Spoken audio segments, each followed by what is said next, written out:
প্রচণ্ড গরম, তাপদাহ চলছে, একদম জনজীবন অনেকটা বিপন্ন হয়ে পড়েছে। আমরা হয়তো অনেকটা বুঝি না, কিন্তু আজকে আপনি জানেন আজকে মহান মে দিবস।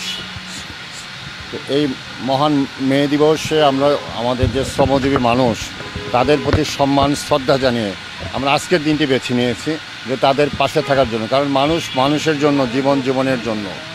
আমরা দেখেন আমাদের যে জীবনযাত্রাটাকে সুন্দর এবং সহজ করে কারা? এই শ্রমজীবী মানুষরা। আজকে রাস্তায় তাকিয়ে দেখেন, যারা রিক্সা চালক তারা রিক্সা চালাচ্ছে, ভ্যান চালকরা ভ্যান চালাচ্ছে, সিএনজি চালকরা চালাচ্ছে। তারা জীবিকার যে নির্বাহ করার জন্য আজকে সরকারি ছুটি তাদের, তারপর তারা রাস্তায় এই গরমকে তারা মেনে নিয়ে বা এটার মাঝেও তারা বেঁচে। তো আমরা মনে করলাম যে আজকে অন্তত তাদের পাশে আমরা থাকি। তো আমাদের যে সীমিত ক্ষমতা এবং যতটুকু সামর্থ্য আছে অতটা নিয়ে আমি এবং আমার ওয়াইফ তিশা, তাদের পাশে দাঁড়ানোর জন্য আজকের দিনটি বেছে নিয়েছি। এবং আমরা সবসময় এই গত শীতে আপনারা দেখেছেন, অনেকে জানেন যে আমরা চেষ্টা করেছি আমাদের সীমিত ক্ষমতা দিয়ে, সামর্থ্য দিয়ে আমরা কম্বল বিতরণ করেছি। তো আজকে যেই কয়দিন আপনার এরকম তীব্র থাকবে, গরম থাকবে, আমরা চেষ্টা করব প্রায় প্রতিদিনই কিছু না কিছু জুস বা পানি দেওয়ার জন্য আমাদের ইচ্ছা রয়েছে। তা আমরা চাই যে সারা বাংলাদেশের মানুষ দেখেন, এই রিক্সাওয়ালা বা যারা ভ্যান চালায় বা যারা ডেইলি লেবার, তারা কিন্তু কোনো না কোনো বাড়ির সামনে দিয়েই কাজ করছে, কোনো দোকানে, মার্কেটে। তো সবাই যদি স্বতঃস্ফূর্তভাবে এগিয়ে আসে, খুব একটা বেশি কিছু চাচ্ছে না। এই সময় কি দরকার? একটা জুস দরকার, একটু পানি দরকার, একটু স্যালাইন দরকার। তা আমি সবাইকে অনুরোধ করব যে আসেন।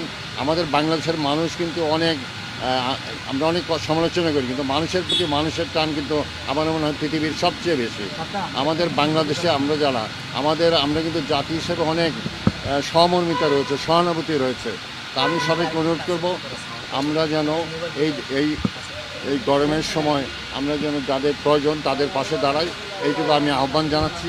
এবং আপনাদেরকেও আমি বলবো, আপনাদের মাধ্যমে এই আহ্বানটি আপনারা সবাইকে বলবেন। আমরা সবাই সবার জন্য। ধন্যবাদ। আচ্ছা, তিশার কাছে একটু জানতে চাই, সেটা হচ্ছে দুইজন একই কালারের ড্রেস পরেছেন, কি মনে করেন? আসলে কোনো কিছু মনে করি না আমি। গিয়েছিলাম আমার জন্য একটা, তিনজন আসার সম্ভাবনা আছে কি? সেটা আল্লাহ চাইলে হবে।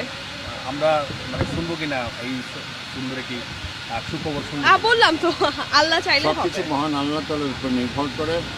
আর আমরা বিয়ে করেছি, এটা তো স্বাভাবিক প্রক্রিয়া, যা হওয়ার হবে ইনশাআল্লাহ। আচ্ছা, আজকে কি মনে করে এসেছেন একটু যদি বলতেন? আজকে আসলে এত গরম পড়েছে ইদানিং, তো আমরা দেখা যাচ্ছে যে সাধারণত এসির নিচে থাকি, এসির নিচে বসে কাজ করি, তো এতটা গরম অনুভব করি না। কিন্তু যখন রাস্তায় বের হই দেখে যে অনেক সাধারণ মানুষ যারা রিক্সা চালাচ্ছে, ভ্যান চালাচ্ছে কিংবা নানা রকম কাজ করছে, তারা যে এই গরমের মাঝে বাইরে কাজ করছে, এটা তো খুব কষ্টের। তো দেখে আমরা মনে করলাম যে আসলে সবাইকে একটু সাহায্য করা উচিত। আমাদের সীমিত সাধ্য তার মধ্যে যা পেরেছি সবাইকে হালকা জুস, পানি বা একটু স্যালাইনের ব্যবস্থা করতে চেয়েছি। ইনশাআল্লাহ এটা আমরা প্রায় প্রতিদিনই চালিয়ে যাব। কবে নাগাদ শুরু করেছেন? আর শুধু আজকেই শুরু করেছি। কতদিন চলবে এটা দেখা যাক। তবে একটা কথা কি জানেন, আমার গাড়িতে সবসময় আমি কিছু পানি রাখি, সবসময় কয়েক কার্টন পানি আমি সবসময় রাখি। মানে একদম এই গরমের জন্য না, যদি কখনো আমি দেখি কোনো রাস্তায় যেন একটা মানুষের পানি প্রয়োজন, আমি তখন পানি দিয়ে দিই। এটা যে ধরেন শুধু আজকের দিন এমন কোনো কথা, পানি আমার গাড়িতে ব্যাগডালা যদি খোলেন দেখবেন সবসময় কয়েক কার্টন পানি এখানে রয়েছে।